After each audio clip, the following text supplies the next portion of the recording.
جب انسان مر رہا ہوتا ہے تو ہم سمجھتے ہیں یہ بڑے ہی سکون سے مر رہا ہے، لیکن حقیقت میں ایسا نہیں ہے۔ جوانوں، مرنا اتنا بھی آسان نہیں ہے جتنا تم لوگوں نے سمجھ رکھا ہے۔ انسان اتنے سکون سے ہرگز نہیں مرتا جتنے سکون سے وہ بستر پر پڑا نظر آتا ہے۔ یہ اللہ تعالیٰ کی حکمت ہے، یہ اللہ وحدہ لا شریک مولا کی قدرت ہے کہ اللہ تعالیٰ نے بندے پر ایک اور بڑا احسان کیا کہ مرنے سے پہلے پہلے اللہ تعالیٰ انسان کو کمزور کر دیتا ہے، انسان کو بے طاقت کر دیتا ہے، انسان کو لاغر کر دیتا ہے، انسان کے ہاتھوں سے طاقت چھین لیتا ہے، پیروں سے طاقت چھین لیتا ہے، زبان سے طاقت چھین لیتا ہے، پھر جا کر اللہ تعالیٰ بندے کو مارتا ہے۔ اگر ایسا نہ کرتا تو کیا ہوتا؟ اگر اللہ تعالیٰ یہ احسان ہم پر نہ کرتا تو کیا ہوتا؟ پھر جس طرح ایک طاقتور جانور کے اوپر قربانی کے لیے چھرا پھیرا جاتا ہے، جانور کو ذبح کرنے کے لیے طاقتور جانور کے اوپر جب چھرا پھیرا جاتا ہے تو وہ کس قدر تڑپتا ہے، جب وہ مر رہا ہوتا ہے، اس کے جسم سے روح نکل رہی ہوتی ہے، وہ کس قدر تڑپتا ہے، کس قدر مچلتا ہے۔ اللہ اکبر! اگر اللہ تعالیٰ انسان کو لاغر نہ کرتا مرنے سے پہلے پہلے، انسان کے جسم کو کمزور نہ کرتا تو انسان بھی طاقتور جانور کی طرح جب مرتا تو مچھلی کی طرح تڑپ تڑپ کر مرتا۔ انسان پھر جنگلوں کا رخ کرتا، پاگل ہو جاتا، احمق بن جاتا، مچھلی کی طرح تڑپ تڑپ کر مرتا تو۔ اللہ تعالیٰ نے مرنے سے پہلے پہلے تیرے جسم کو کمزور کر دیا، تیرے جسم کو لاغر کر دیا۔ اس احسان کا بھی شکر ادا کیا کر۔ جوانوں، کیا تم جانتے ہو موت کے وقت انسان کی کیفیت کیسی ہوتی؟ اگر زمین و آسمان کو سمیٹ کر ایک انسان کے سینے پر رکھ دیا جائے تو انسان کس قدر بوجھ محسوس کرے گا، کتنا بڑا بوجھ محسوس کرے گا۔ زمین کتنی وزنی ہے، آسمان کتنا بڑا وزنی ہے۔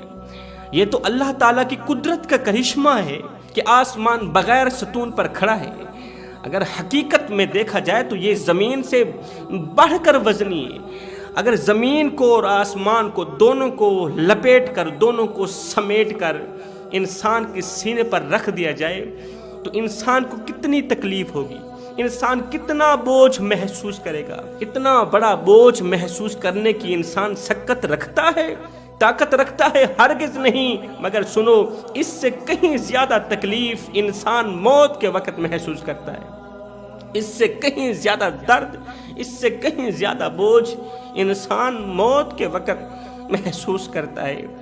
جب انسان مر رہا ہوتا ہے، انسان موت کے وقت یوں محسوس کرتا ہے جیسے کہ وہ ناک سے نہیں، سوئی کے ناکے سے سانس لے رہا ہے۔ آج کانوں میں ہیڈ فون لگا کر، ہینڈ فری لگا کر گانوں میں جھومنے والوں، اللہ کی یاد میں رونے کے بجائے، خشیت الہی میں رونے کے بجائے، جھوٹے ڈراموں کے سین دیکھ کر رونے والوں، جھوٹی فلموں کے مناظر دیکھ کر رونے والوں، کبھی تصور بھی کیا ہے، کبھی تمہیں خیال آیا ہے کہ ہم نے مرنا بھی ہے؟ جھوٹی کہانی پر تو تمہیں اتنا رونا آیا کہ ہچکی لگ گئی۔ اپنے آپ پر بھی کبھی رونا آیا ہے؟ موت ایک اٹل حقیقت ہے جسے ہرگز فراموش نہیں کیا جا سکتا۔ اور رسول کریم صلی اللہ علیہ وآلہ وسلم نے فرمایا جب انسان کی روح نکل رہی ہوتی ہے، جب انسان مر رہا ہوتا ہے، جب انسان اس دنیا فانی سے رخصت ہو رہا ہوتا ہے، جب انسان کی زندگی کا سورج غروب ہو جاتا ہے نا، اس کے پاس 3 فرشتے آتے ہیں۔ 3 فرشتے اس کے پاس آ کر کچھ کہتے ہیں، پکار کر کہتے ہیں، کچھ پوچھتے ہیں، کچھ سنتے ہیں، کچھ سناتے ہیں۔ اللہ اکبر! اس کی زندگی پر خوش بھی ہوتے ہیں، افسوس بھی کرتے ہیں۔ جب انسان کی روح حلق میں اٹکی ہوئی ہوتی ہے، جب مرنے والے کی روح حلق میں اٹکی ہوئی ہوتی ہے، ہائے میں سوچ میں پڑ گیا، اگر مچھلی کا ایک کانٹا حلق میں اٹک جائے تو انسان کتنی تکلیف محسوس کرتا ہے، انسان کو کتنی تکلیف ہوتی ہے۔ ہائے انسان کے حلق میں روٹی کا چھوٹا سا ٹکڑا پھنس جائے تو انسان کتنی تکلیف محسوس کرتا ہے، پانی کا ایک قطرہ رک جائے انسان کتنی تکلیف محسوس کرتا ہے۔ ہے جو حلق مچھلی کا چھوٹا سا کانٹا برداشت نہ کر سکی، جو حلق روٹی کا چھوٹا سا ٹکڑا برداشت نہ کر سکی، جو حلق رکے ہوئے پانی کا ایک قطرہ برداشت نہ کر سکی، جب اسی حلق میں روح اٹکی ہوئی ہوگی تو یہ حلق کیسے برداشت کر سکے گی؟ ہرگز برداشت نہیں کر سکے گی۔ رسول کریم صلی اللہ علیہ وسلم نے فرمایا جب انسان کی روح حلق میں اٹکی ہوئی ہوتی ہے نا تو ایک فرشتہ اسے پکار کر اس سے مخاطب ہو کر کہتا ہے، اے آدم کی اولاد، اے آدم کے بیٹے، بتا تو صحیح تیرا موٹا تازہ بدن کہاں گیا، تیرا طاقتور بدن کہاں گیا، جس طاقت کے بل پر تو خود کو بڑا سمجھتا تھا، جس جسم پر تو گھمنڈ کرتا تھا، جس طاقت پر تو گھمنڈ کرتا تھا، بتا تو صحیح تیری وہ طاقت کہاں گئی؟ آج تیرا جسم لاغر کیوں ہوا پڑا ہے؟ آج تیرا جسم کمزور کیوں ہوا پڑا ہے؟ او نادان، اور تو کمزور پیدا ہوا تھا مگر طاقتور ہوتے ہی تو خود کو خدا سمجھ بیٹھا۔ تو لاغر پیدا ہوا تھا، طاقتور ہوتے ہی تو خود کو بڑا سمجھ بیٹھا۔ جب تو خود کو خدا سمجھ بیٹھا پھر تجھے اتنا بھی ہوش نہ رہا، اتنا بھی نہ جان سکا، اتنی تمیز بھی نہ کر سکا کہ مٹی کا کھلونا جیتے جی تو بہت شور مچاتا ہے لیکن جب مرتا ہے تو مر ہی جاتا ہے۔ اے انسان غور تو کر، تو کہاں سے کہاں تک پہنچا ہے؟ تیرے منہ میں زبان کا لوتھڑا تو تھا لیکن بولنے کا سلیقہ نہیں تھا۔ بتا تو صحیح کس نے تیری زبان کو لفظوں کی حرمت سے آشنا کیا؟ تیرے کانوں میں پردے تو تھے مگر سننے کی صلاحیت نہیں تھی۔ بتا تو صحیح کس نے تیرے کانوں کو سماعت بخشی؟ کس نے تجھے چلنا سکھایا؟ کس نے تجھے پھرنا سکھایا؟ تو چار پے کے سہارے چلنا بھی نہیں جانتا تھا، کس نے تجھے چار پے کے سہارے چلنا سکھایا؟ آج تو طاقتور ہے، آج تو کڑیل نوجوان ہے، آج تیری طاقت اور قوت کے کیا کہنے، آج زمانے کو انگل پہ تو نچا لیتا ہے، ہاتھیوں کو تو بٹھا لیتا ہے۔ اے بندے بس روح کے نکلنے کی دیر ہے، پھر اگلی پچھلی برابر ہو جائے گی، پھر کہتے ہیں نا آئے گی قبر لگے گی خبر۔ ایک فرشتہ اسے پکار کر کہتا ہے، اے اپنے جسم پر گھمنڈ کرنے والے، بتا تو صحیح تیری لڑکھڑانے والی زبان خاموش کیوں ہے؟ وہ زبان جو کبھی کہتی تھی میں ہر وقت میں کی رٹ لگاتی رہتی تھی، آج اس زبان کو کیا ہو گیا؟ وہ کیوں خاموش ہے؟ جس زبان سے تو نے لوگوں کے دل دکھائے، جس زبان کے ذریعے لوگوں پر تیر برسائے، زبان سے لوگوں کو دکھ دیے، درد دیے، لوگوں کا جینا حرام کیا، رشتے ناتے توڑے، ایک دوسرے بھائی کو آپس میں لڑایا، اسی زبان سے غیبت کی، اسی زبان سے چغلی کی، اللہ اکبر، زبان کے ذریعے فراڈ کیا، دھوکہ دیا، آج نہیں بولے گی اس لیے کہ اللہ تعالیٰ نے بولنے کی طاقت چھین لی۔ اب سب کچھ ملیا میٹ ہو گیا، اب سب کچھ ختم ہو گیا ہے۔ فرشتہ کہتا ہے، او نادان، تو جب بولتا تھا تو بس بولتا ہی جاتا تھا، رکتا ہی نہیں تھا، کسی کی سننا گوارا ہی نہیں کرتا تھا۔ تو خود کو بڑا سمجھتا تھا، تو خود کو دوسروں سے افضل سمجھتا تھا اور دوسروں کو خود سے کم تر سمجھتا تھا۔ آج تیری زبان خاموش کیوں ہوئی پڑی ہے؟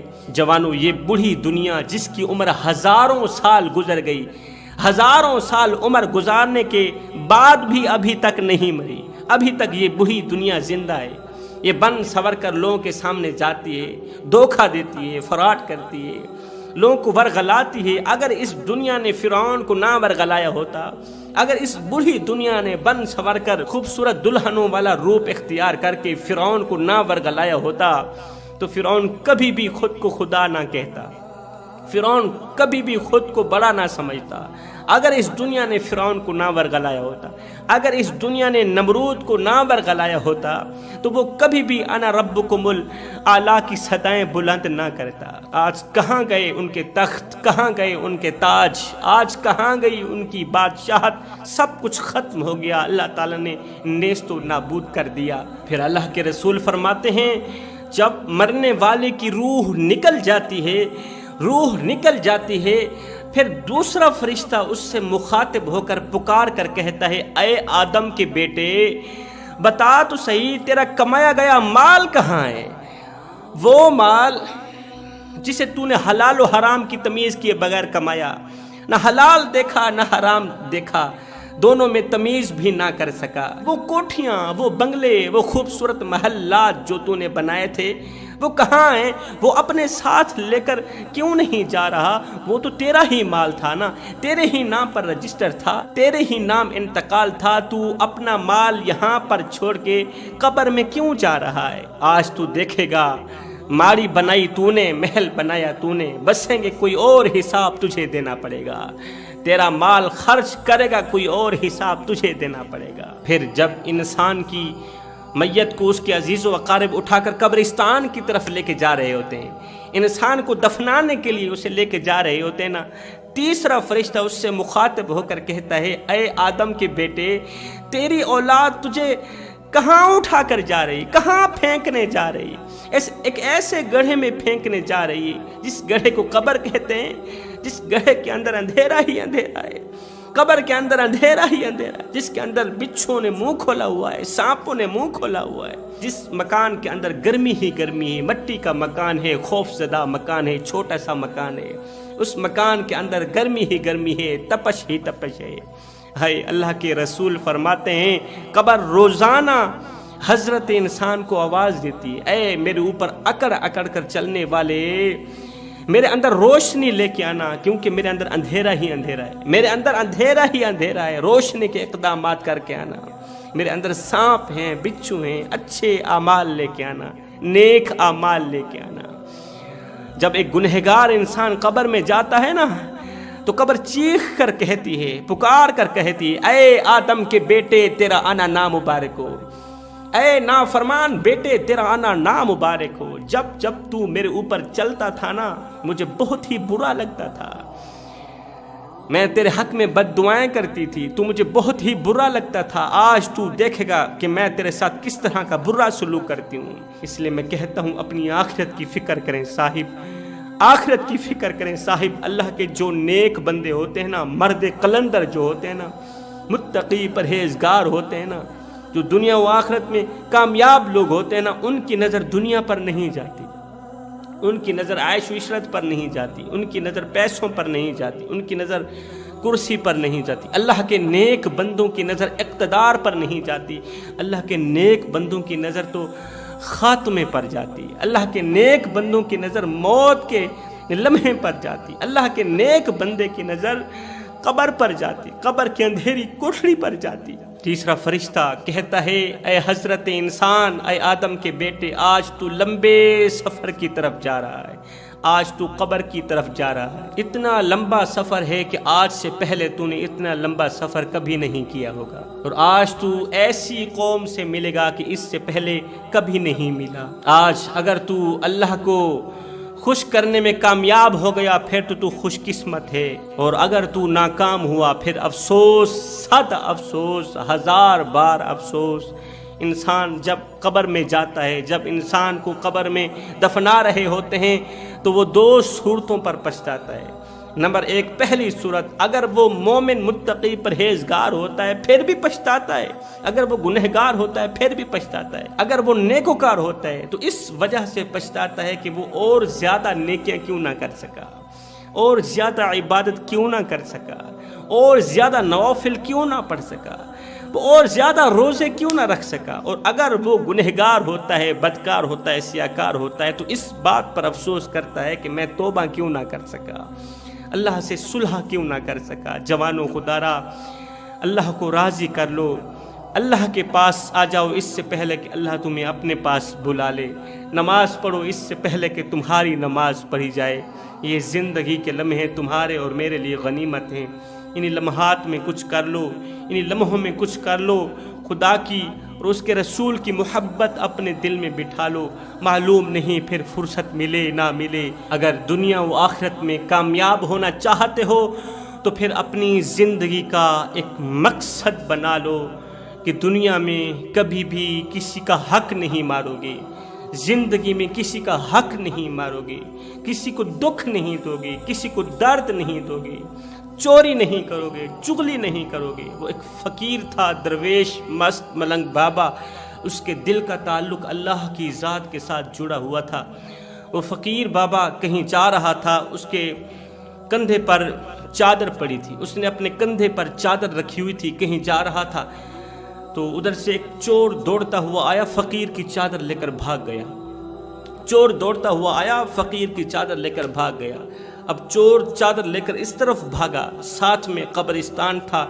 بابا جی نے، فقیر نے کیا کیا، قبرستان کی طرف دوڑ لگا دی، قبرستان کی طرف دوڑ لگا دی، دوڑتا چلا جا رہا ہے۔ کسی نے دیکھا، پوچھا، بابا تیری بھی عجیب کہانی ہے، تیرا بھی عجیب منظر ہے، اور چور چادر لے کر اس طرف بھاگ رہا ہے، تو بجائے چور کے پیچھے بھاگنے قبرستان کی طرف کیوں بھاگ رہا ہے؟ بجائے چور کے پیچھے بھاگنے قبرستان کی طرف کیوں بھاگ رہا ہے؟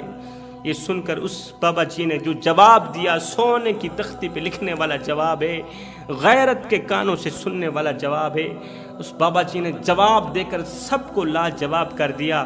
کہا، بیٹے چور کو چھوڑ کر قبرستان کی طرف اس لیے بھاگ رہا ہوں کہ یہ چور جہاں مرضی آئے چلا جائے، آخر اس نے آنا تو قبر میں ہی ہے، تو جب قبر میں آئے گا میں اس سے اپنا حساب کتاب چکتا کر لوں۔